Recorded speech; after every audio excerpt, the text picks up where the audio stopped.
देखिए भाई, south Africa की जो साउथ अफ्रीकन मेडिकल एसोसिएशन की जो चेयरवुमेन है, कहने का मतलब जो वहाँ की चेयरपर्सन है,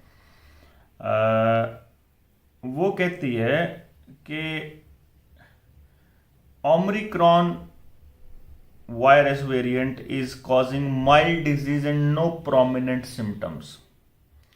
वह तो कह रही है कि डरने की जरूरत नहीं है, कुछ नहीं होता, छोटी मोटी चीजें हैं। ये जो खांसी जुकाम पूरी दुनिया में आ रहा था, मतलब जैसे पूरी दुनिया में खांसी जुकाम था वैसे ही है, कोई ज्यादा बड़ी बात नहीं है।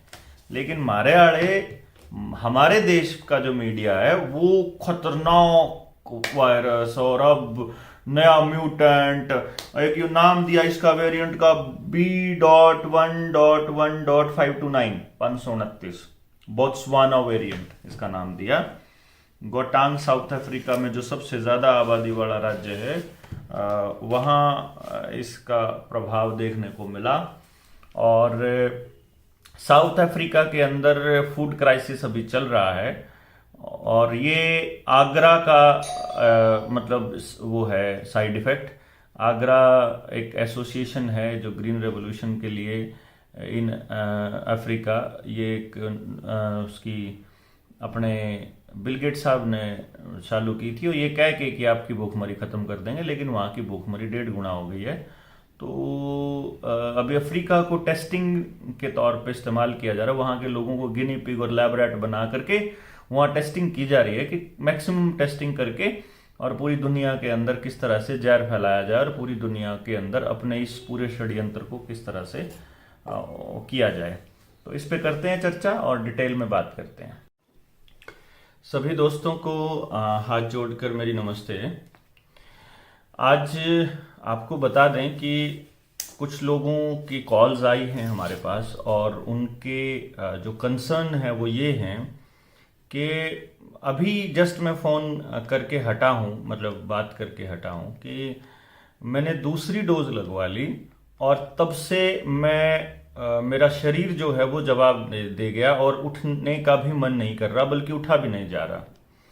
तो मैंने उससे पूछा कि तुमने लगवाई क्यों थी, जब मैं इतने दिनों से बोल रहा हूं कि तुमने विरोध करना है, तो तुमने क्यों लगवाई? तो वो कहता है कि सब लगवा रहे थे इसलिए लगवाई। मतलब ये हद है इस आर्ग्यूमेंट की कि सब लगवा रहे थे इसलिए लगवाई, या मेरे अफसर ने कहा था, मुझे मेरे प्रिंसिपल ने कहा, स्कूल में टीचर है वो, मैंने कहा अगर जबरदस्ती करी है तो हम उसके खिलाफ एफआईआर करवाते हैं। बोला जबरदस्ती नहीं करी, बस उसने कहा था कि तुम देख लो सब लगवा रहे हैं, तुम देख लो, तुम रह ना जाओ, मतलब जहर की डोज लेने से रह ना जाओ। ये मेरी समझ से बाहर की बात है कि जब आपको मालूम है उसके बाद भी अगर आप लगवाए जा रहे हो तो आपको कौन बचाएगा, कैसे बचोगे आप, ये तो आपने सोचा ही होगा, तभी आपको मालूम होगा कि आप लगवा रहे हो। दूसरी बात, अब मैं सिर्फ ये वीडियो बनाने का पीछे मकसद था कि आपको बचाएगा कौन, क्योंकि अलग अलग सरकारों ने अपनी जो इरादे हैं वो आपको स्पष्ट कर दिए हैं। जैसे उद्धव ठाकरे मुख्यमंत्री हैं महाराष्ट्र के, उनका जो अभी तक का एजेंडा रहा है वो 2 एजेंडे रहे हैं। एक रहा है मराठियों का को बचाने का, और दूसरा रहा है हिंदुत्व का एजेंडा। जब से उन्होंने शरद पवार के साथ, कांग्रेस के साथ मिलकर सरकार बनाई है महाराष्ट्र में और मुख्यमंत्री बने हैं, तब से उनको ये जो हिंदुत्व वाला एजेंडा है वहां पर वो ढीले पड़े हैं, क्योंकि पहले वो बीजेपी के साथ थे तो इस एजेंडे के ऊपर चलते थे। अब आजकल वो धर्मनिरपेक्षता की बातें करते हैं। तो वो आदमी जो यूपी वालों को और बिहार वालों को महाराष्ट्र से मार मार के भगाया करता था, और ये कहा करता था कि महाराष्ट्र के संसाधनों पर महाराष्ट्र के मराठियों का अधिकार है, उस आदमी ने अपने ही सारे कलेक्टर्स को ये मतलब आदेश दिए हुए हैं कि कुछ भी हो जाए अपने लोगों को डोजेस ठोकते रहो। इसी सिलसिले में औरंगाबाद के अंदर वहां के कलेक्टर ने आदेश पारित किए हैं कि आप पेट्रोल आपको नहीं मिलेगा अगर आप ने दोनों डोज नहीं ली हुई है। तो दोनों डोज अभी शुरुआत है, अगर आपने दोनों डोज ले ली तो आपको तीसरी डोज का डंडा आ जाएगा। इसलिए ध्यान रखिए, दूसरी डोज का टारगेट आपको तीसरी डोज के लिए तैयार करेगा, यह ध्यान रखना है आपने। अब जिसका शरीर दूसरी डोज के बाद टूटना स्टार्ट करेगा उसे यह कहेंगे कि तीसरी डोज के बाद आप ठीक हो जाओगे। अब यह आपके ऊपर है कि आपको इतनी अकल आएगी कि नहीं आएगी कि आप तीसरी, पहली, दूसरी लोगे कि नहीं लोगे। जिसने जहां ली हुई है वो वहीं रुक जाए और जिसने नहीं ली हुई है वो किसी भी कीमत पर ना ले। ये सुनिश्चित करे, अपने दोस्तों को बताए, अपने लोगों को जगाए, अपने आसपास के लोगों को बताए कि भाई अब मुझे नहीं लेनी है तो अब मेरा साथ दो और आकर के चलो कलेक्टर के वहां चलते हैं। इकट्ठे होकर के कलेक्टर के वहां जाइए। आप अगर एक एक दो दो आदमी जाएंगे तो बात नहीं बनेगी। जैसे प्रकाश पोहरे साहब गए, डॉक्टर विलास जगदाले गए, कलेक्टर से मिलके आए। कलेक्टर बड़ा साफ, बड़े कितने घाग हैं ये लोग कि जिस वक्त कोई जानने वाला, इस बात को समझने वाला आदमी जब जाकर के उनको कहता है कि ये संवैधानिक नहीं है और तुम्हारा जो आदेश है ये गैर संवैधानिक है और इसके खिलाफ मतलब इसके एवज में तुम्हारे खिलाफ कार्रवाई हो सकती है, तुम्हारे खिलाफ मुकदमा हो सकता है, एफआईआर हो सकती है तुम्हारे खिलाफ, उसी वक्त कलेक्टर जो है मना कर देता है। अब देखिए, नेता का नाम दे देता है कि हमारे तो हेल्थ मिनिस्टर ने बोला, हमारे चीफ मिनिस्टर ने बोला या प्रधानमंत्री ने बोला।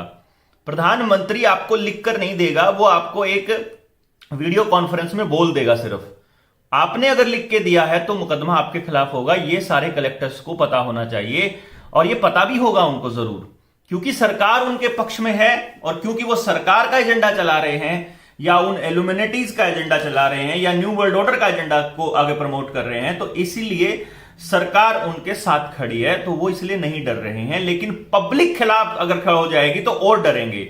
इसलिए पब्लिक का काम है कि वो और उसके खिलाफ जागरूकता फैलाएं।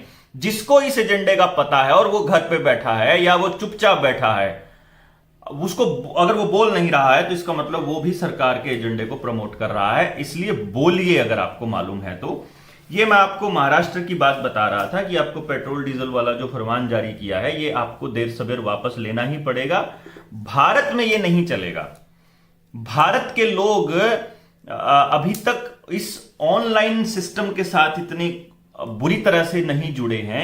बस ये अभी भी अगर छोड़ देंगे इस पूरे सिस्टम को, ऑनलाइन ट्रांजैक्शंस बंद कर देंगे, अगर अपने मोबाइल से ट्रांजैक्शंस बंद कर दो, बैंकों के अंदर मैक्सिमम जाओ, मैक्सिमम ज्यादा से ज्यादा बैंकों के अंदर फुटफॉल बढ़ाओ और अपने मोबाइल का इस्तेमाल ट्रांजैक्शंस के लिए मत कीजिए, क्योंकि डिजिटल करेंसी के जरिए आपको गुलाम बनाया जाएगा। तो ये मोबाइल और ऑनलाइन ट्रांजैक्शंस ही होंगी।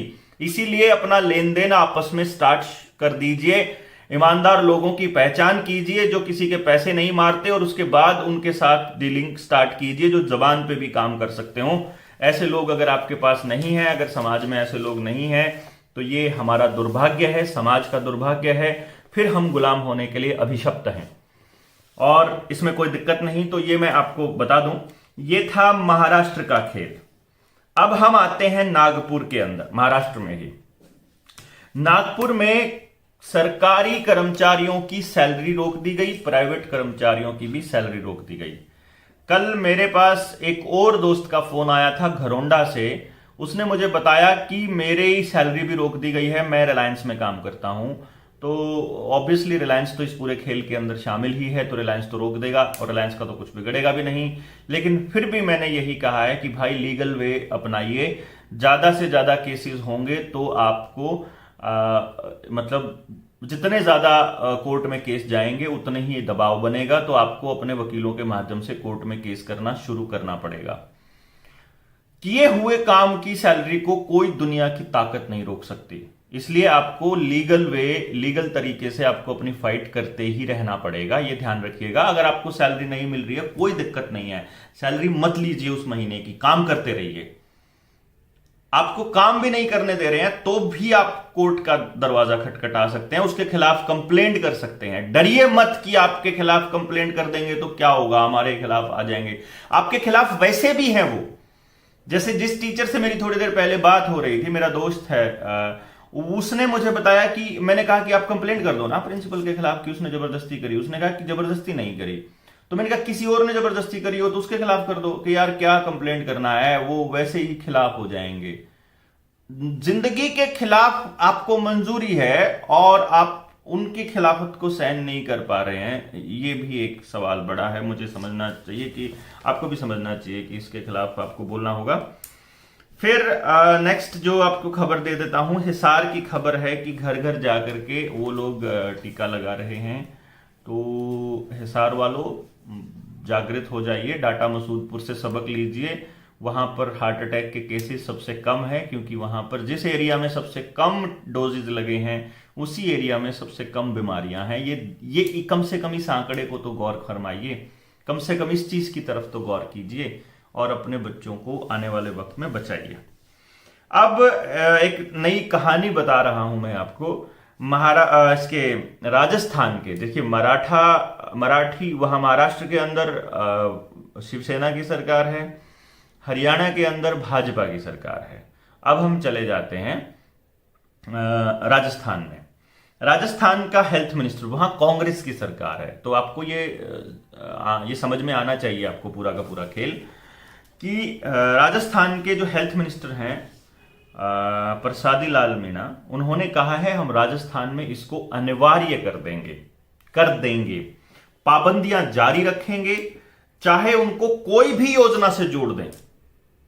इस डोज को चाहे हम किसी भी योजना से जोड़ दें, उन स्कीम्स को बंद कर देंगे जो स्कीम आप ले रहे हो। आप जो भी स्कीम ले रहे हो उनको बंद कर देंगे, लेकिन आपको डोज देने के बाद वो स्कीम देंगे।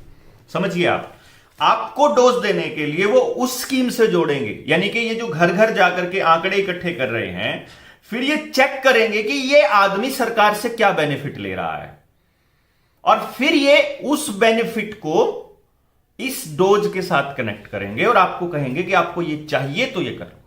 कल को आपके बैंक अकाउंट को इसके साथ जोड़ेंगे, आप एक भी पैसे का ट्रांजैक्शन नहीं कर पाएंगे।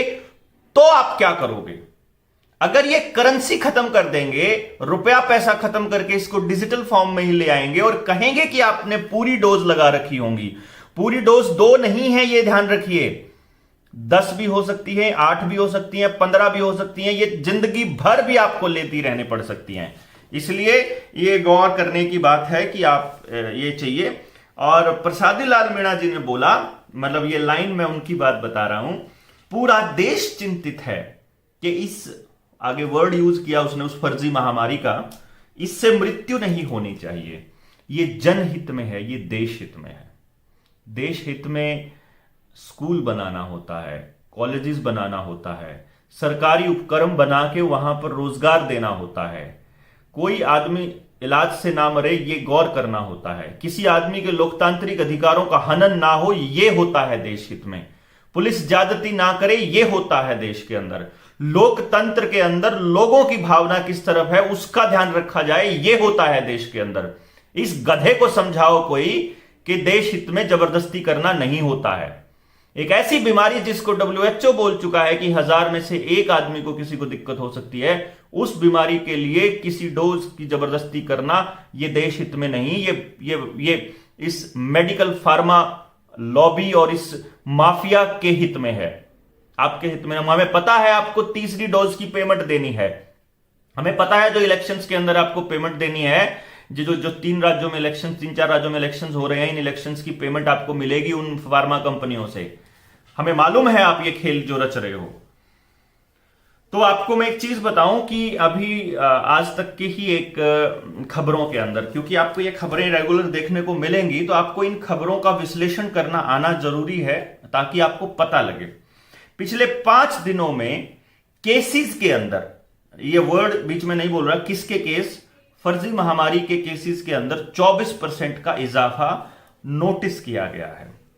कैसे नोटिस किया गया है? ये सरकारों को हिदायत दी गई है, 13 राज्यों की सरकारों को हिदायत दी गई है। 13 थे, वो कितने थे? अभी मैंने थोड़ी देर पहले एक पोस्ट लिखी थी, मैंने अपने ट्विटर हैंडल पे भी उसको शेयर किया था, मैं देख लेता हूं वो कौन कितने राज्य हैं जिनको ये हिदायत मिली है। हिदायत दी गई है, सरकार ने ही हिदायत दी है। 13 राज्यों की टेस्टिंग बढ़ाने के निर्देश दिए गए हैं। देहरादून में लॉकडाउन लगाया गया है। उत्तराखंड के 11 अफसर तो कर्नाटक के 66 छात्र संक्रमित हैं। ये जो खबर है अभी आपको उल्टी नजर आ रही होगी, बट कोई बात नहीं। और इन मामलों के बाद शेयर बाजार गिरा है।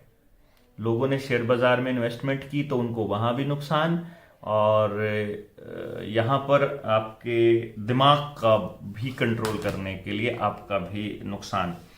तो ये अभी मैं आपको इनका एक 360 डिग्री एंगल दिखाता हूं कि क्या खेल है। टेस्टिंग बढ़ाने के निर्देश देते ही संक्रमण की संख्या बढ़ने लग जाएगी। ये आपको बताते हुए हमें 2 साल हो गए कि ये टेस्टिंग ही फर्जी है। और ये मैं आपको एडवांस में बता रहा हूं कि जनवरी के बाद टेस्टिंग का एक नया तरीका आ सकता है, जिस कंपनी का मालिक बिल गेट्स होगा, डायरेक्टली या इनडायरेक्टली। क्योंकि बिल गेट्स ने इसके ऊपर आज से 7 महीने पहले इन्वेस्टमेंट करी थी, और he is finding a new way of testing कि आपके अंदर वायरस है या नहीं है। और न्यू वे ऑफ फाइंडिंग का मतलब है स्कैनर आएगा। स्कैनर आएगा। आप किसी दफ्तर के अंदर, किसी भी उसके अंदर जाएंगे, वो स्कैनर दूर से आपकी बॉडी के अंदर डिटेक्ट करके बता देगा इसने डोज ले रखी है कि नहीं ले रखी। तो जिसने डोज नहीं ले रखी होगी उसको सायरन बज जाएगा और आपकी एंट्री बैन हो जाएगी। किसी भी तरह से आपकी मूवमेंट को रिस्ट्रिक्ट करना, उसके ऊपर रुकावट लगाना, बाधा डालना, यही इनका पर्पस है, ताकि आप सरेंडर कर दो एक टाइम पे आकर के। अगली खबरों की मैं विश्लेषण बताता हूं आपको, अगली खबरों की डिटेल बताता हूं। कर्नाटक के धारवाड़ में 182 छात्र संक्रमित। धारवाड़ मेडिकल कॉलेज के 182 छात्र संक्रमित। अगली खबर है तेलंगाना के खम्मम में हाई स्कूल में 8 बच्चे संक्रमित। स्कूल में छात्र, स्कूल। राजस्थान के जोधपुर में 12 बच्चे शिकार। ये मैं पढ़ रहा था तो मैं नोट कर रहा था कि कहां कहां क्या क्या हो रहा है। इंदौर में 14 सैन्य अफसर, सेना के अफसर। देहरादून में 11 आईएफएस के पॉजिटिव होने से हड़कंप। ये इस पूरे कॉम्बिनेशन को आप समझिए। ये सारे राज्य वो हैं जहां चुनाव हो चुके हैं। ये अलग अलग राज्य हैं जहां अलग अलग पार्टी की सरकारें हैं। एक जगह बीजेपी की है, दूसरी जगह ठाकरे की है, तीसरी जगह कांग्रेस की है, फिर सीपीआईएम की जहां होगी, फिर ममता वाले राज्य में होना शुरू हो जाएगा। यानी जहां जहां आपको मतलब चुनाव नहीं है। पंजाब में संक्रमण की खबरें गायब हैं। चंडीगढ़ में चुनाव है तो चंडीगढ़ में संक्रमण की खबरें गायब। यूपी में चुनाव है, यूपी में संक्रमण की खबरें गायब हैं। उत्तराखंड में भी गायब हैं लगभग। देहरादून सिर्फ एक शहर के अंदर है। शहर के लोग थोड़ा सा अभी स्लो हो गए होंगे तो भी फास्ट कर देंगे। तो आईएमए के पूर्व अध्यक्ष डॉक्टर अविनाश बॉन्डवे ने बोला है, लोग सोच रहे हैं डैश खत्म हो गया है। डैश का मतलब समझते हैं, वो फर्जी बीमारी, जो फर्जी महामारी। प्रतिबंधक उपाय मान नहीं रहे। इसके प्रतिबंधक उपाय मतलब ये नहीं लगा रहे, जो आप मुंह नहीं ढक रहे हो, सोशल डिस्टेंसिंग नहीं कर रहे हो। दिवाली पर भी बहुत भीड़ देखी गई है और अभी भी भीड़ होने लग गई है। भीड़ मतलब आंदोलन होने लग गए हैं, लोग इकट्ठा होने लग गए हैं अलग अलग शहरों में। इनका मतलब ये है एक्चुअली। तो फिर इन्होंने ये कहा कि एक नया वेरिएंट आ रहा है और वो पुराने वाले वेरिएंट से, डेल्टा से भी सबसे ज्यादा खतरनाक है। और अभी तक जिन्होंने ये डोज ले रखी है, दोनों या चारों या 6, जिसने जितनी ले रखी है, जिस देश में जितनी कंपलसरी करी हुई है, जिसने जितनी ले रखी है, उन सारियों को बाईपास करके ये संक्रमण कर रहा है।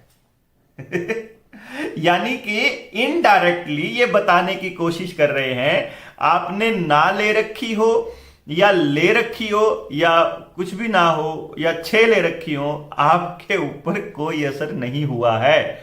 आप अगर मरे नहीं हो, अगर आप मर जाते तो आपको इसी फर्जी महामारी से मरा हुआ मान लेते। अगर आप बचे हुए हो तो कोई साइड इफेक्ट हो रहा है तो वो किसी और कारण से हो रहा है। आप एक्सरसाइज कर रहे थे इसीलिए हार्ट अटैक हो रहा है, आपका खाना अच्छा नहीं है क्योंकि आप दूध खराब पीते हो तो आपको कैंसर हो रहा है, क्योंकि चाइना से नपुंसक करने वाला वायरस लीक हो गया तो इसलिए आप नपुंसक हो गए हो। बहुत से दोस्त आप बता नहीं रहे शर्म के मारे, लेकिन उनकी शारीरिक क्षमता घट गई है, शरीर के काम करने की क्षमता भी घट गई है, उनकी सेक्सुअल डिजायर भी खत्म हो गई है, उनकी सेक्स लाइफ भी खत्म हो गई है, मतलब और अब तो कंसीव करने में भी प्रॉब्लम आने वाली है। ये हम बहुत पहले से कह रहे थे लेकिन नहीं माने, हम क्या करें भाई बताओ, अब क्या हो सकता है, अब तो कुछ नहीं हो सकता है।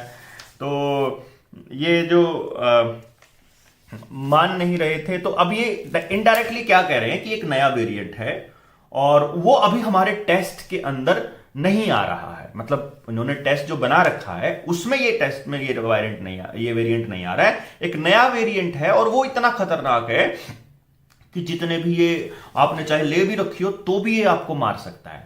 असल में ये इन डोजेज के साइड इफेक्ट को छुपाने के लिए कवरिंग फायर है और आपको समझ नहीं आएगा।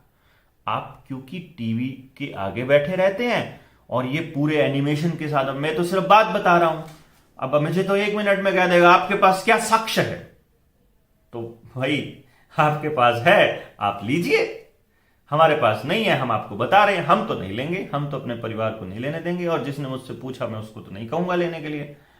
तो इस खेल को समझिए, ये साइड इफेक्ट्स जो होने वाले हैं इन डोजेस से, ये उसको कवर कर रहे हैं और नए नए वेरिएंट आते रहेंगे और टेस्टिंग की नई नई विधियां आती रहेंगी। बेसिकली आपको ये टेस्ट करने वाले हैं कि आपके शरीर में वो मटेरियल है कि नहीं। आपने फर्जी तो सर्टिफिकेट नहीं बनवाया हुआ है, अगर आपने फर्जी सर्टिफिकेट बनवाया हुआ है तो उनके स्कैनर में आ जाएगा कि आपने वो नहीं लिया हुआ है। जिसका आपके पास सर्टिफिकेट है तो आपको रगड़ सकते हैं, आपको उसी टाइम बिठा के लगा देंगे, फिर आप क्या करोगे। तो एक नए हैं पाल्मोनोलॉजिस्ट डॉक्टर अक्षय बुद्धिराजा, वो ये कह रहे हैं कि हैविली म्यूटेटेड वेरिएंट है और वुहान वाले अगर वेरिएंट से इसका कंपैरिजन किया जाए तो उससे कई गुना ताकतवर और हानिकारक म्यूटेट ये वेरिएंट है। समझिए आपको समझ आ जाएगा। और यूरोप, जर्मनी, फ्रांस, ब्रिटेन में केसेस तेजी से बढ़ रहे हैं, ये खबर भी आ रही है। ऑस्ट्रिया में लॉकडाउन लग चुका है, ये खबर भी आ रही है। रशिया में ATM cards are not accessible, not usable for the people जिन्होंने वो दोनों चारों 6 की 6 3 की 3 डोज नहीं ली हुई है। यानी जिस एरिया में जितनी डोज को पूर्ण तरह से लिया हुआ माना जाएगा, अगर उन्होंने नहीं लिया हुआ तो उन्होंने वहां उनके एटीएम को बैन कर दिया है। यानी कहने का मतलब, आप बैंक में जाते हो, आप एटीएम डालते हो, आपने एटीएम के साथ, क्योंकि एटीएम के साथ आधार कार्ड जुड़ा हुआ है, वहां पर सोशल सिक्योरिटी नंबर है, उस सोशल सिक्योरिटी नंबर और आधार कार्ड के साथ आपका डोज का सर्टिफिकेट जुड़ा हुआ है, तो आप जैसे ही एटीएम डालोगे उसमें डिटेल आएगी कि आपके आधार कार्ड में वो अपडेट नहीं हुआ है कि आपने ये नहीं लिया है डोज, अगला डोज नहीं लिया है, तो उन्होंने उसका एटीएम वहीं ब्लॉक। अब वो बाहर खड़े हैं, उनका खुद का पैसा है और वो बाहर खड़े चुपचाप रो रहे हैं। क्यों? क्योंकि जब Punjab and Maharashtra cooperative bank, Mumbai का पीएमसी बैंक में घोटाला हो रहा था, लोगों के खुद के पैसे जाम हो रहे थे, तो हम चुप थे। अब ये बैंक डूबने वाले हैं, इनके लिए एफडीआई लेकर आ रही है सरकार, 51% से ज्यादा शेयर बेच रही है, अभी भी हम चुप हैं। बाकी के प्राइवेट इंस्टीट्यूशंस जब बिक रहे थे तब भी हम चुप थे और हम आज भी चुप हैं। जिस वक्त नोटबंदी हुई, खुद के पैसे के लिए लोग रो रहे थे और हम चुप थे, और अब आपके पैसे जाम होने वाले हैं, अब आप अभी भी चुप हैं। आप अभी भी चुप हैं तो आप आने वाले वक्त में सड़क पर बैठ के रो रहे होंगे क्योंकि आप चुप थे। हमें मालूम था, इसीलिए हमारी बैंक के साथ कोई ट्रांजैक्शन नहीं है।